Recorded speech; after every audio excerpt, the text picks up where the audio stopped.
로버트 루이스 스티븐스의 단편 소설 지킬 박사와 하이드에 보면 이 지킬 박사가 실험 끝에 화약 약품을 만듭니다. 이것은 인격을 둘로 나누는 데 성공한 약품이었습니다.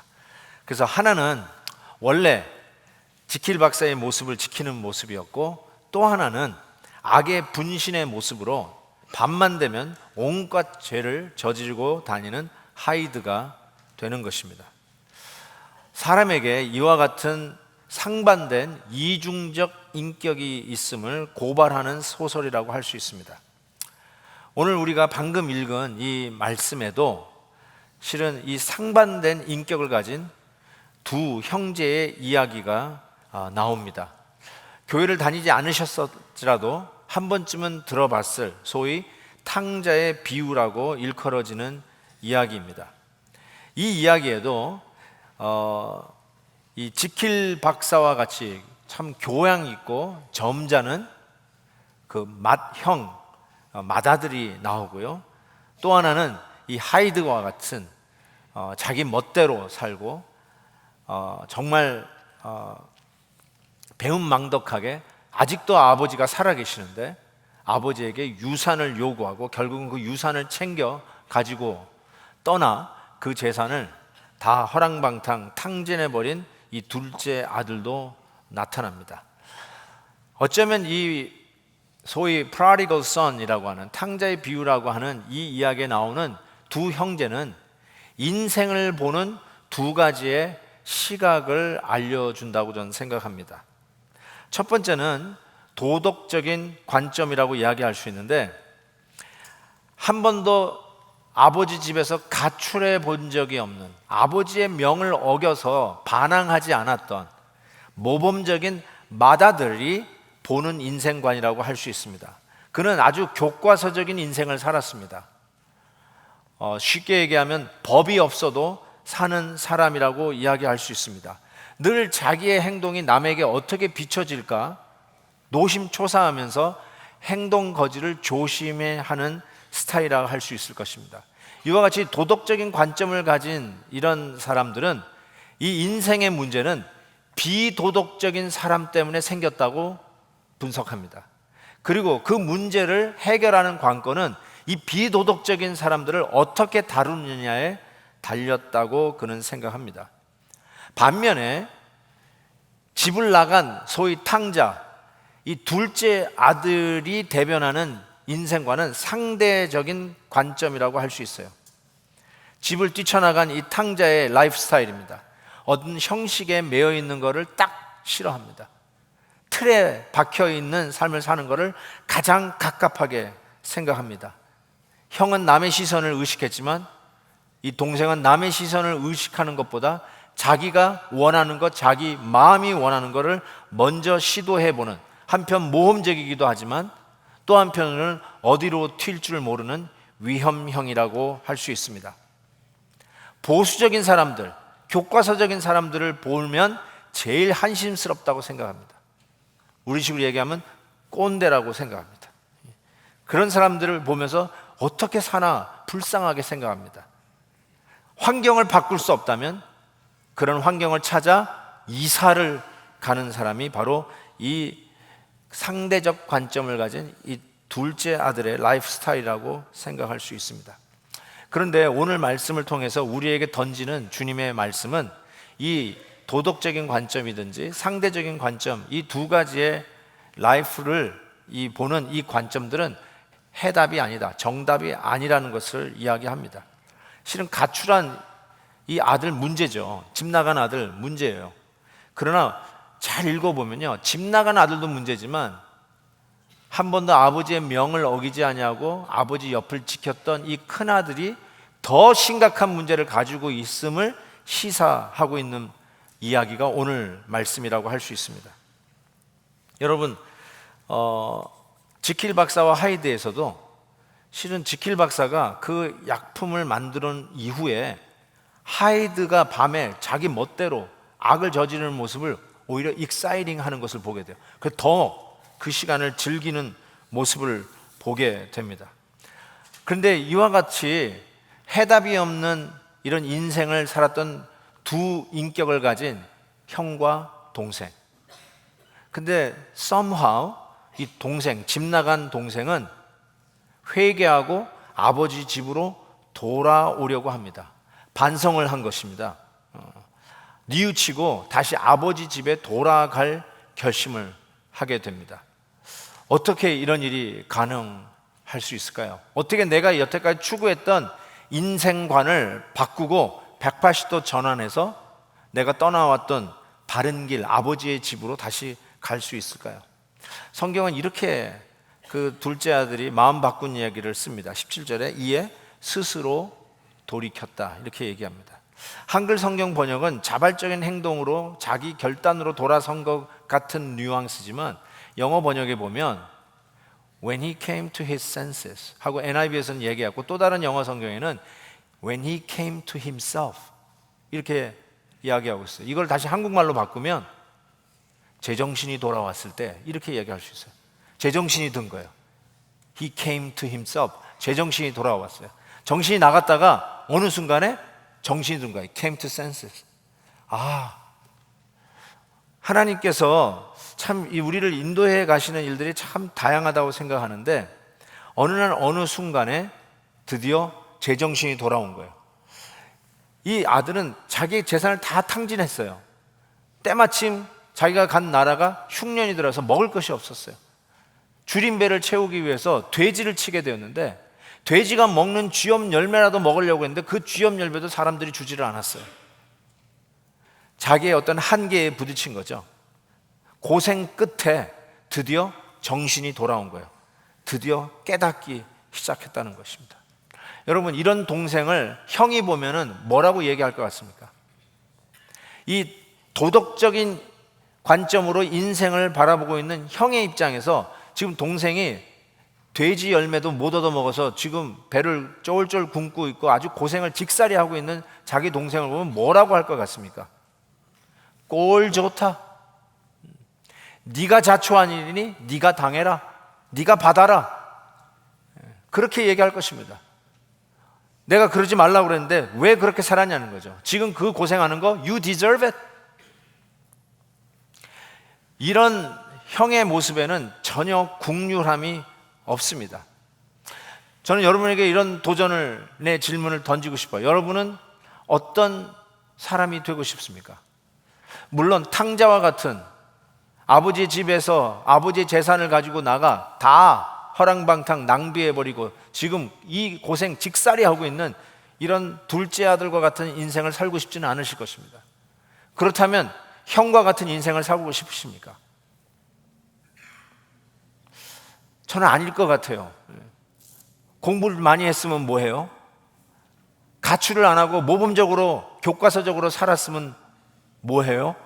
숨 막히는 인생을 살고 남들에게 베풀 줄 모르는 꽉 막힌 인생을 살고 가는 곳마다, 당신이 가는 곳마다 사람들이 깝깝해하는 그런 인생을 살고 있는 이 형, 그 안에는 내가 스스로 노력한 만큼 나는 내 밥그릇을 찾아서 먹는 사람이다. 그리고 자기 같지 않은 사람을 은근히 내리깔고 그리고 자기 같지 않은 세상을 향하여 분노하면서 화를 내면서 부글부글 끓고 있는 이 인간미 없는 이 맏형, 이 맏아들의 모습으로 살기를 원하시는 분도 없을 거라고 저는 생각해요. 탕자도 그리고 이 형도 해답은 아닙니다. 탕자가 어떻게 자기 인생을 바꾸고 아버지 집으로 돌아가야 되겠다고 하는 이거를 어떻게 스스로 깨닫게 될까요? 어떻게 제정신이 들었을까요? 18절에 이 제정신이 든 후에 그가 한 말이 이렇습니다. 18절에 보니까 내가 일어나 아버지께 가서 이르기를 아버지가 내가 하늘과 아버지께 죄를 지었사오니 하면서 이거는 아버지께 아직 한 말은 아니에요. 연습을 해요. 내가 아버지 집에 돌아가서 아버지한테 가서 이 말을 해야 되겠다 하면서 하늘과 아버지께 죄를 지었사오니 나는 이제 아버지의 아들이라 일컬음을 받기에 감당할 수 없습니다. 그냥 하인 중에 하나로 보소서. 이걸 연습을 하는 거예요. 근데 여기 참 재미난 말이죠. 자기가 아버지께만 죄를 진 게 아니라 하늘에 죄를 지었다라고 드디어 고백합니다. 제정신이 차리면, 정신이 돌아오면 자기의 인생에 자기보다 더 큰 절대자 하나님이 계시다는 것을 그때서 비로소 깨닫습니다. 내가 내 힘으로 여기까지 왔다라고 우리는 생각합니다. 내가 내 인생의 운전석에 앉아서 운전해서 여기까지 왔다라고 우리는 착각합니다. 그러나 자기도 어쩔 수 없는 한계에 부딪히면, 내가 아무리 노력해도 더 이상 내가 할 수 없는 그 순간에 부딪히면, 그때 비로소 정신이 들면서 나를 만드시고 나를 알고 계시고 나를 여기까지 데려다 놓으시고 내가 할 수 없는 그 상황 속에서 하나님의 인도로 내가 여기에 와 있다는 것을 깨닫게 하시는, 나보다 더 큰 존재 하나님에 대하여 생각하기 시작합니다. 그러면서 드디어 방향을 틀어 자기의 죄를 고백하기 시작하죠. 여러분, 이 죄를 고백한다는 말은 단순히 내가 그때 돈을 너무 허랑방탕하게 많이 썼어, 그것이 죄의 고백이 아니라, 죄의 고백은 더 근본적인 거예요.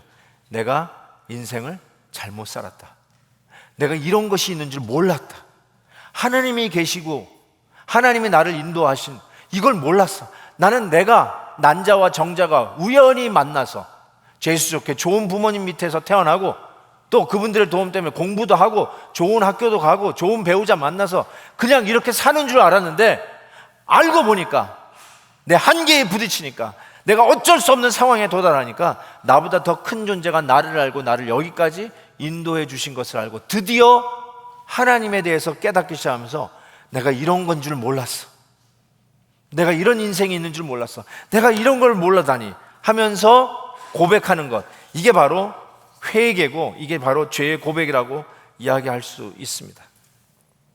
바로 이 둘째 아들은 여기에 대해서 정신이 돌아온 거예요.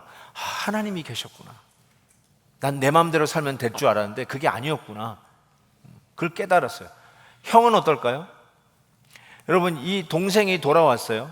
동생이 돌아온 것을 아버지가 너무너무 행복해 하셨어요. 그래가지고 잔치를 베푸신 거예요. 잔치를 베풀었는데 이거를 못마땅하게 생각한 게 형이에요.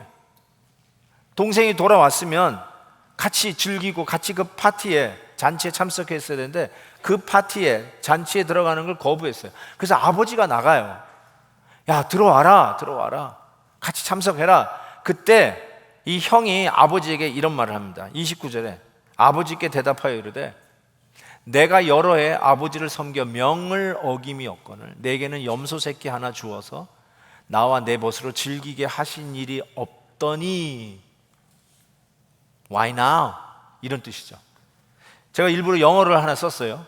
여기 아들이 아버지를 이렇게 섬겼대요. 여러 해를 아버지 섬겼다고 한국말은 되어 있는데 실은 영어 성경에는 더 그 의미가 확실합니다. I have been slaving for you many years. Slaving for you. 노예를 이야기하는 둘로스, 그 명사의 동사형이 쓰여졌어요. Slaving for you. 내가 아버지를 노예처럼 섬겼습니다. 그러면서 이렇게 얘기해요. 저 때려 죽여도 시원치 않은 동생이 돌아왔는데 그를 위해서 내가 먹이를 주면서 키웠던 살진 송아지를 잡으시는데 아버지 나한테는 염소 새끼 한 마리 주신 적 없습니다 하면서 아버지에게 분노하고 있는 이 형의 모습이 나타납니다. 저는 아버지 마음을 모르고 아버지가 아직 돌아가시도 않았는데 재산, 유산을 챙겨가지고 달아난 이 둘째 아들이 아버지의 마음을 아프게 했다라고 생각해요. 그럼에도 불구하고 가출은 안 했지만 아버지 옆에서 아버지의 명을 한 번도 어기지 않았던 이 아들이 하는 말이, 아들로 아버지 옆에서 기쁘게 일한 게 아니라 노예처럼 일했다는 이 말이 비수와 같이 아버지의 마음에 꽂혔을 것이고, 또 하나, 아버지가 나한테 뭐 해준 게 있습니까? 염소 새끼 한 마리도 잡아서 내 친구들과 함께 먹게 한 적이 있습니까? 라고 하는 이 말이 얼마나 아버지의 마음을 아프게 했을까 싶습니다. 제가 한 그 예능 프로그램을 봤는데 그 보니까 그 엄앵란 그이 그 안에 있더라고요. 예. 근데 이제 뭐 얘기하다 이렇게 우연히 봤어요. 보다 보니까 자식들로부터 상처받은 이야기들을 이렇게 나누더라고요. 그래서 뭐 어느 분이 나누던데 자기가 그 아들을 늦둥이 40이 넘어서 낳은 아들 얘기했는데 그 아들이 유치원을 이제 가는데 너무너무 귀여운 거예요. 그 늦둥이 귀여운 거 말로 할 수가 없잖아요. 그래가지고 이 아버지가 내가 너 유치원 데려다 주겠다고, 내가 라이드 주겠다고 한 거죠. 근데 이 아들이 싫어 그러는 거야. 엄마가 해달라고 그러는 거야.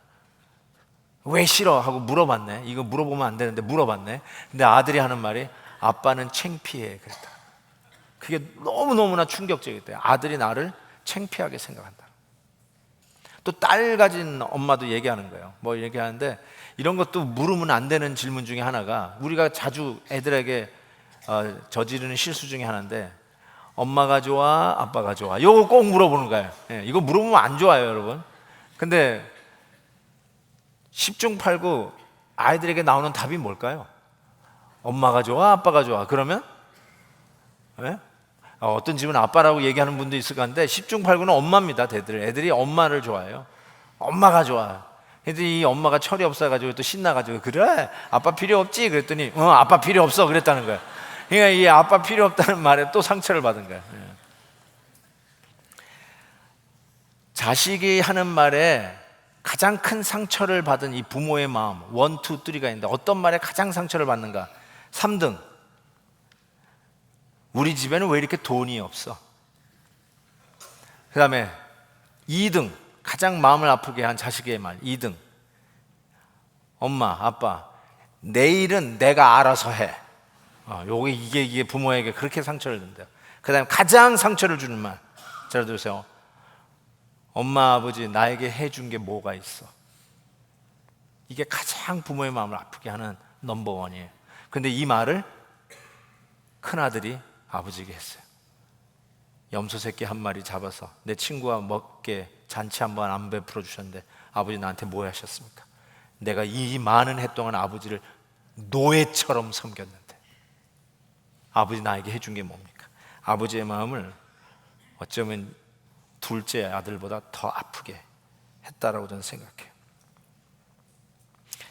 형이나 동생 둘 다 실은 길을 잃어버린 죄인이었어요. 아버지의 마음을 모르고 떠난 아들, 아버지 옆에 있었어도 아버지의 마음을 더 모르고 있었던 큰아들. 실은 아버지의 유산을 달라는 말은 이런 말 아니에요? 아버지 왜 안 죽어?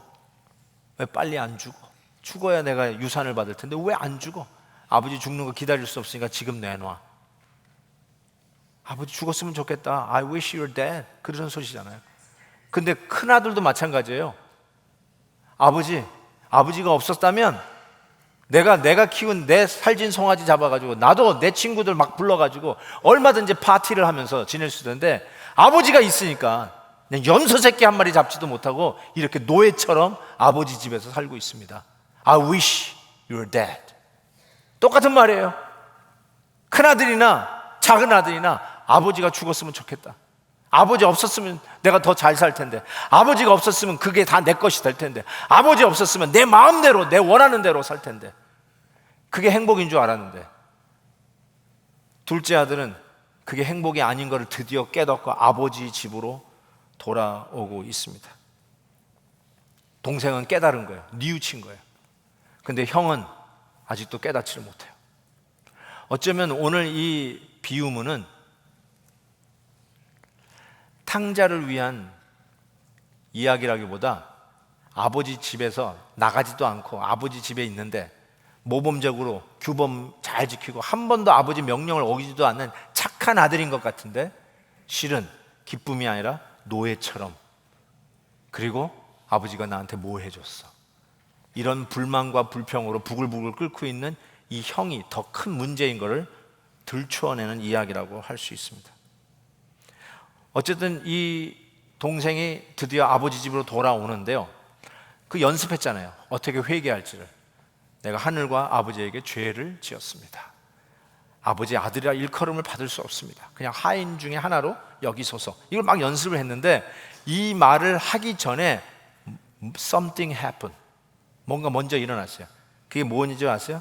20절, 21절을 보면 아버지께로 돌아가는데 아직도 거리가 먼데 아버지가 이 돌아오는 둘째 아들을 보고 측은히 여겨 슬로우 비디오, 달려가 목을 안고 입을 맞췄습니다.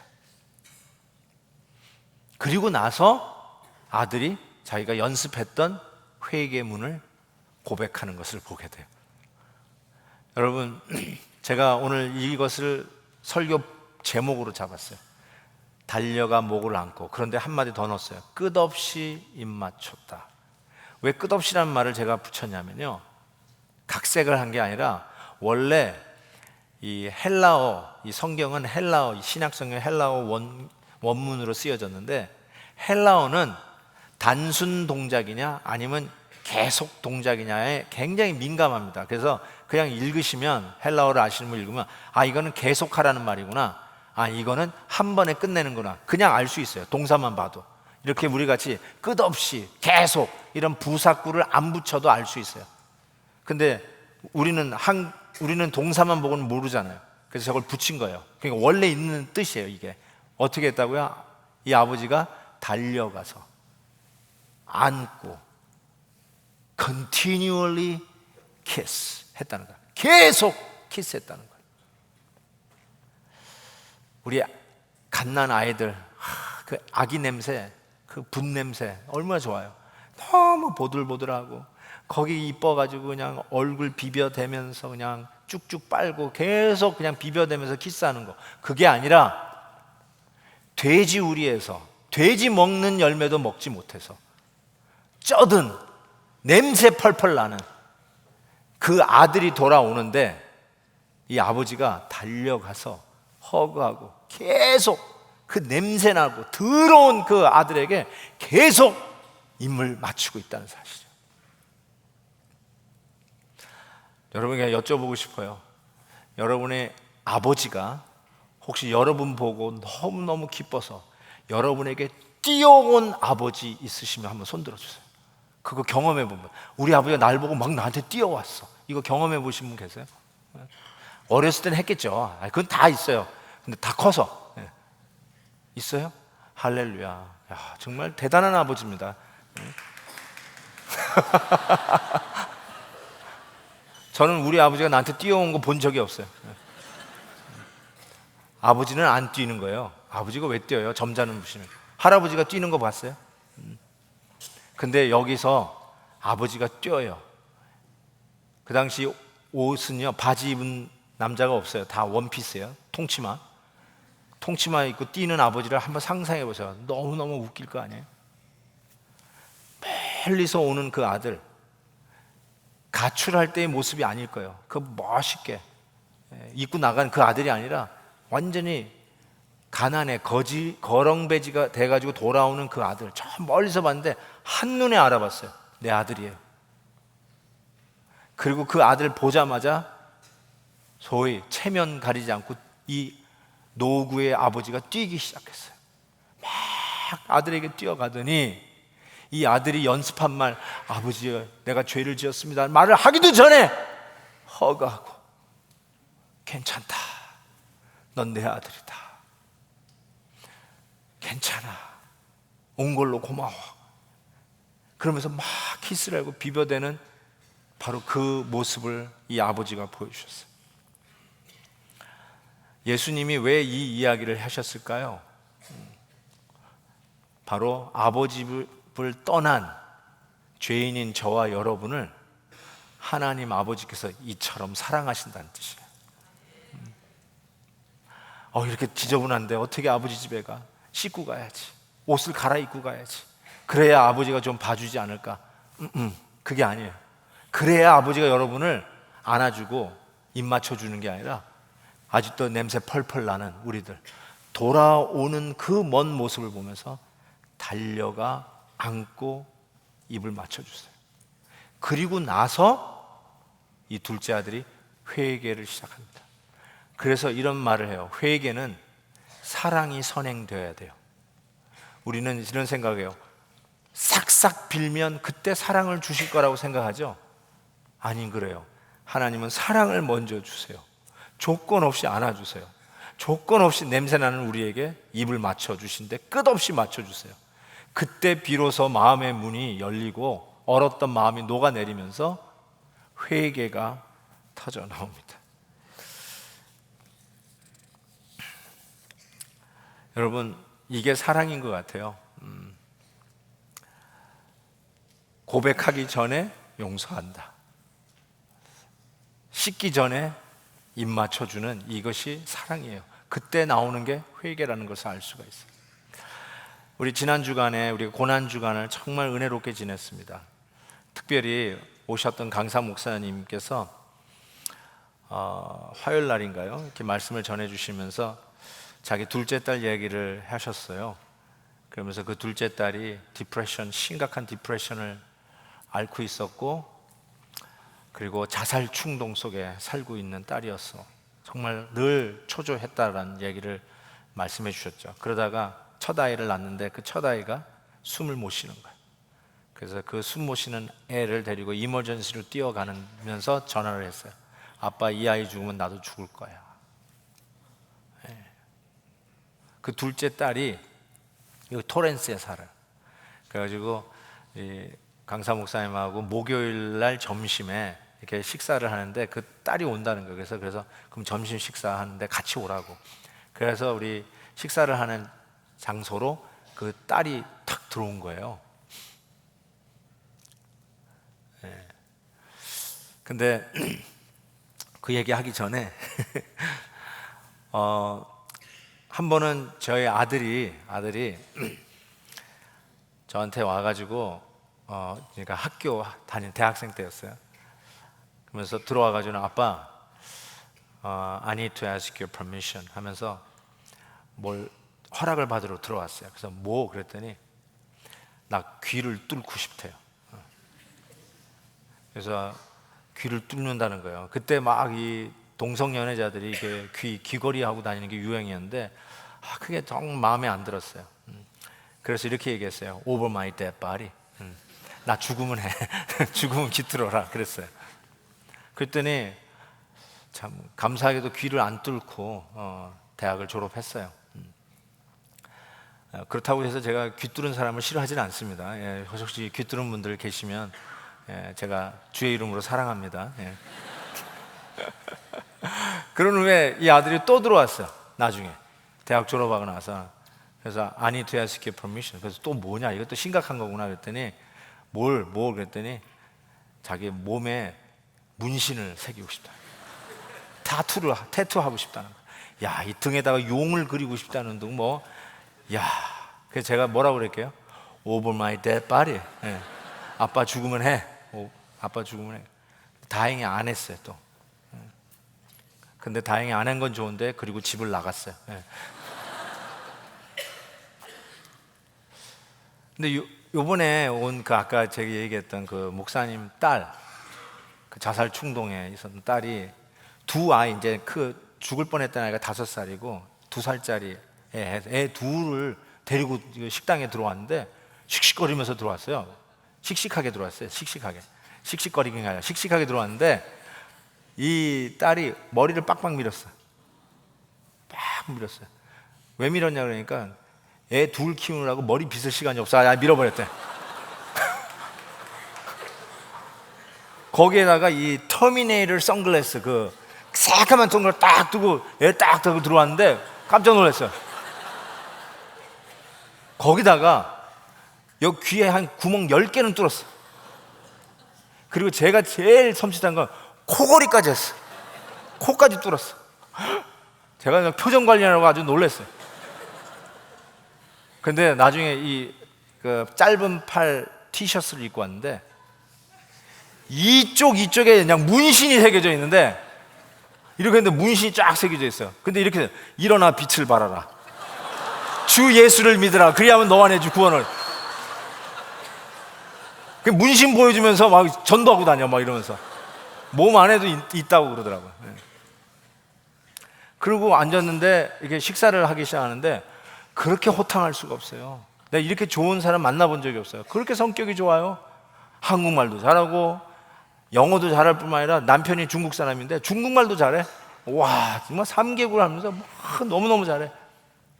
야, 어떻게 저렇게 호탕할까? 그러면서 제가 마음에 닫혔던 문들이 확 열리고 특히 귀 뚫는 거 하고 문신 새기는 거, 코 뚫는 거 이런 거에 마음에 막 풀린 거 시작했어요. 그러면서 집 나간 아들이 생각이 났어요. 그래서 내가 마음 먹었어요. 이제는 우리 아들이 귀 뚫겠다, 문신 새기겠다 그러면 그렇게 허락해 주려고 마음을 먹었습니다. 이 말을 여러분이 전해주지는 마세요. 제가 직접 얘기할게요. 네. 제가 직접 얘기하겠습니다. 꼭 그 성도님 중에 아주 부지런한 분이 있어요. 야, 니네 아버지가 오늘 설교하는데 너 해도 된대. 제발 제가 직접 하게끔 해주세요. 네. 제가 그 둘째 딸, 목사님의 둘째 딸하고 이렇게 밥을 먹으면서 목사님하고 사모님을 봤어요. 얼마나 많이 참아내셨을까? 얼마나 많이 허그해 주시고 얼마나 많이 입을 맞춰주셨을까? 얼마나 계속해서 받아주셨을까? 그게 막 뭉클하게 느껴지는 거예요. 여러분, 하나님께서 집 떠난 우리들을 향한 우리 하나님의 사랑이 이와 같은 거예요. 너 어쩌 하나 보자. 제대로 하면 내가 사랑해주고 아니라 돌아서기만 하면 그 먼 발치에서도 한눈에 알아보고 나를 향해서 막 뛰어오신 하나님. 그게 하나님께서 우리에게 보여주시는 사랑이라는 것이에요. 실은 가만히 생각해 보면 노구의 아버지가 뛰어가기 전에 어쩌면 밭에서 일하고 있었을 형이 동생 먼저 봐야 되는 거 아니에요? 아, 동생 왔구나 하고 먼저 뛰어가 줘야 되는 것이 형 아니에요? 그리고 아버지가 새 옷 입혀라 하기 전에 동생 씻겨주고 새 옷 입혀줘야 될 게 형이 할 일이 아니에요? 그리고 가만히 생각해 보시면 동생이 나갈 때요 유산을 챙겼잖아요. 근데 동생에게만 준 게 아니더라고요. 오늘 말씀 보니까 유산을 주면서 각각 나눠줬어요. 각각이란 말이 있어요. 그 말은 형에게도 준 거예요. 이미 돌아가시기 전에 다 나눠준 거예요. 그렇다면 지금 이 살진 송아지는 누구 거예요? 형 거예요. 동생에게 끼워준 가락지, 반지 그거 형 거예요. 신발 그 형 거예요. 새 옷 입혀주셨어요. 그 형 거예요. 근데 아버지가 그거를 챙겨요. 형은 왜 안 했을까요? 왜 지금 울고락불고락 하면서 지금 화를 내면서 그 잔치에 들어가기를 거절하고 있을까요? 왜냐하면 왜 내 거 가지고 그러냐는 거예요. 왜 동생이 내 옷 입고 내 손가락 이 반지를 끼고 왜 내 신발 신고 왜 내가 밥을 먹이면서 키웠던 살진 송아지 잡고 저 파티를 하냔 말이야. Why at my expense? 내 거란 말이에요. No way! 왜 내 걸 가지고 동생이 즐기냔 말이에요. 그런데 실은 원래는 이게 진짜 형이 해야 할 일이 아니에요. 이 형을 보면서 우리는 참된 형이 필요하다는 것을 깨달아요. 죄인이 돌아왔을 때 죄인을 환영하고 맞아줄 때 진짜 형이 필요해요. 근데 저와 여러분에게 진짜 형이 있어요. We have a true older brother. 바로 오늘 부활하신 예수 그리스도가 우리의 맏형이에요. 아니면 맏오빠예요. 왜요? 여러분이 입으신 옷은 십자가에서 벗겨지시면서 우리에게 입혀주신 우리 예수님의 의의 옷이에요. 우리의 자유는 뺏겼어요. 그렇지만 스스로 종이 되어주신 고난받는 종으로 오셨던 그 예수님 때문에 우리가 자유를 누리게 되었어요.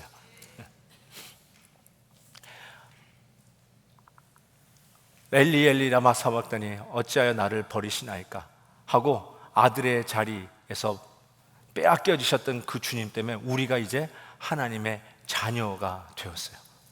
여러분이 입으신 옷, 여러분이 누리는 자유, 여러분이 누리는 자녀의 권세, 여러분이 가진 재정, 살찐 송아지 at Jesus' expense, 우리 예수님의 expense로 우리가 누리는 거예요.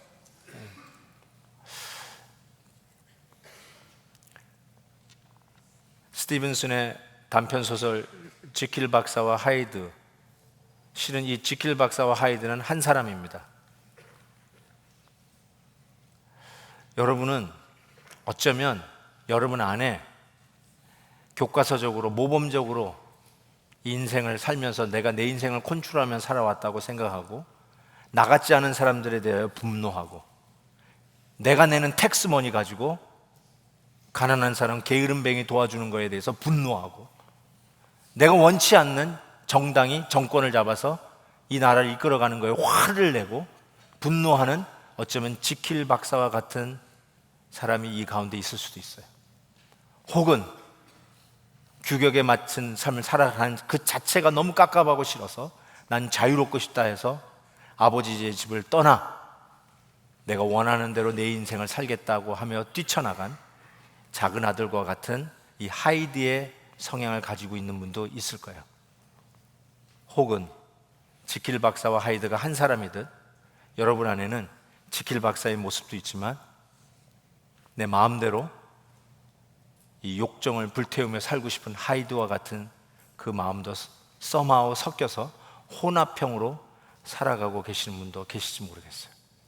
여러분이 어떤 스타일이든지 오늘 아버지를 떠난 죄인들을 향해서 우리 하나님께서는 여러분에게 come home, 집에 오라고 초청하고 계세요. 멀리 떠났던 자녀들이 땡스기빙 때에, 크리스마스 때에 Daddy, Mommy, I'm home 하고 들어오는 모습이 얼마나 정겹습니까? 여러분, 그 말씀 할 수 있어요. 하나님 아버지, I'm home. 나 드디어 집에 왔습니다. 여러분에게 그 집에 오실 수 있는, 그 결단할 수 있는 기회를 드리고 싶습니다. 한번 그 결단 해보지 않으시겠습니까? 한번 눈을 감고 잠시 기도하는 시간 갖겠습니다.